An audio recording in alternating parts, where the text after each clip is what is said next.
સ્વાગત છે તમારું એમજે ટીચિંગમાં. હું છું જય મહેતા. ટેટ 1 અન્ય માધ્યમ માટે જોરદાર ખુશખબર આવી ગઈ છે. ખૂબ જ મોટી જાહેરાત આવેલી છે. જે લોકો ટેટ 1 અન્ય માધ્યમની એક્ઝામ પાસ છે એ લોકો બધાને નોકરી બાકી છે. નો કોમ્પિટિશન.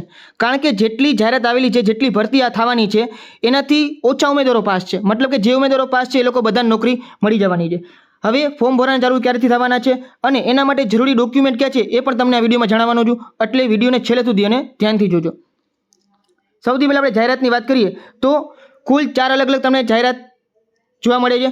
વિદ્યા સહાયક વર્ગ 3 ધોરણ 1 થી 5 ગુજરાતી સિવાયના અન્ય માધ્યમ, મતલબ કે ગુજરાતી સિવાય હિન્દી, ઇંગ્લિશ, મરાઠી, ઉર્દુ આ બધા માધ્યમો ભરતી થવાની છે. કુલ જગ્યા 987. પછી સ્પેશિયલ એજ્યુકેટર જેમાં ધોરણ 1 થી 5 અને ધોરણ 6 થી 8 જે ગુજરાતી માધ્યમમાં છે. ધોરણ 1 થી 5માં 1841 જગ્યા અને 6 થી 8માં 1067 જગ્યા. આમાં પણ એવું જ છે કે જેટલા લોકો પાસ થયા છે એનાથી ઘણી વધારે મોટી જાહેરાત આપેલી છે. મતલબ કે જે લોકો પાસ છે એ લોકો બધાને નોકરી મળી જવાની છે.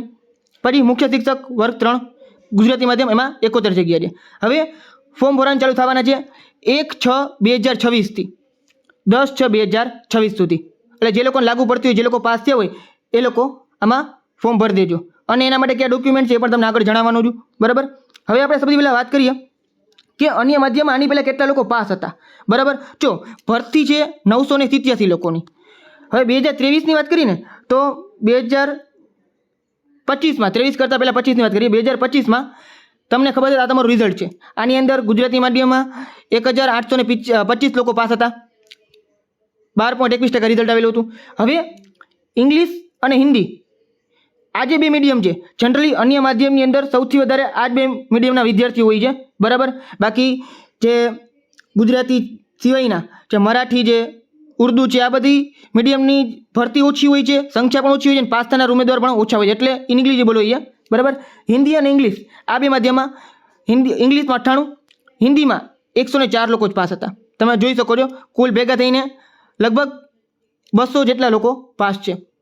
હવે ઘણા લોકોને એમ થાય કે આ તો 2025નું છે, ફોર્મ ભરવાની અંદર 2023વાળા ઉમેદવારો પણ હશે ને, તો 100% વાત સાચી છે. ફોર્મની અંદર 2023વાળા ઉમેદવારો પણ રહેવાના છે. પણ તમે એકવાર જુઓ 2023નું રિઝલ્ટ, આ આપણું 2023નું રિઝલ્ટ છે. બરાબર. આમાં તમે જોઈ શકો છો ત્યારે ગુજરાતી માધ્યમનું જે રિઝલ્ટ એ પણ ઓછું હતું, 3.80%ની આજુબાજુ હતું. બરાબર. પણ ઇંગ્લિશ અને હિન્દીમાં ઉમેદવારની સંખ્યા તમે જુઓ 37 અને 35, મતલબ ફક્ત 72 જણા જ પાસ હતા હિન્દી અને ઇંગ્લિશમાં ભેગા થઈને. તો આ બધાને તમે ભેગા કરો ને તોય 2023 અને 2026 આ બંને માધ્યમને ભેગા કરો ને તો એ કુલ ઉમેદવાર 274 જ થાય છે. આમાં હિન્દી અને ઇંગ્લિશ વાળાની જ વાત કરેલી છે. બરાબર. અને કુલ ભરતી જે 987 થવાની છે. મતલબ કે જ્યારે કોમ્પિટિશન જ નથી. અને એ સિવાયની આપણે વાત કરીએ જે અન્ય માધ્યમની, બરાબર, જેમાં ઉર્દુ છે, મરાઠી છે અથવા બીજી કોઈ લેંગ્વેજ છે આવી જતી હોય, બરાબર, એના ઉમેદવાર આનાથી ઓછા હશે. એટલે અંદાજિત આંકડો છે એ 300-350ની આજુબાજુ હોઈ શકે છે. અને સામે ભરતી ઘણી બધી છે. એટલે જે લોકો પાસ છે એ લોકોને આરામથી નોકરી મળી જવાની છે. અને એની અંદર પણ મોટા ભાગના ઉમેદવારોને પોતાનો મનગમતો જિલ્લો મળી જશે. જનરલી એવું જોવા મળતું હોય છે કે જે હિન્દી અને ઇંગ્લિશની જે સ્કૂલ છે ને એ અર્બન એરિયામાં હોય. બરાબર છે. મોટા શહેરની અંદર હોય અને ગામડા વિસ્તારની અંદર હિન્દી ઇંગ્લિશની સ્કૂલ નથી હોતી, શહેરની અંદર જ હોય છે. એટલે મોટાભાગના લોકોને પોતાના શહેર જ મળશે. બરાબર છે. એટલે બહુ સારું છે. જે લોકો પાસ છે એ લોકોને કોંગ્રેચ્યુલેશન. હવે ફોર્મની વાત કરીએ તો ડોક્યુમેન્ટ તમે સ્ક્રીનશોટ પાડી શકો છો અથવા તો તમને આ જે ફોટો જે ટેલિગ્રામ મળી જશે, જેની લિંક તમને ડિસ્ક્રિપ્શનમાં મળી જશે. તમે જોઈ લેજો આરામથી. એકવાર તમે ડોક્યુમેન્ટ જોઈ લો. જો ડોક્યુમેન્ટમાં અમુક લોકોને કન્ફ્યુઝન છે એ પણ જણાવી દઉં. બરાબર. 1 થી 5ની અંદર પહેલાં તો સ્કૂલનું LC જોશે જ. પછી જાતિ અંગેનું પ્રમાણપત્ર ઓપન હોય તો કાંઈ વાંધો નથી. SC ST OBC હોય તો તમારે જોશે. પછી સિવાય નોન ક્રિમિલિયરનું સર્ટિફિકેટ તમને જોશે.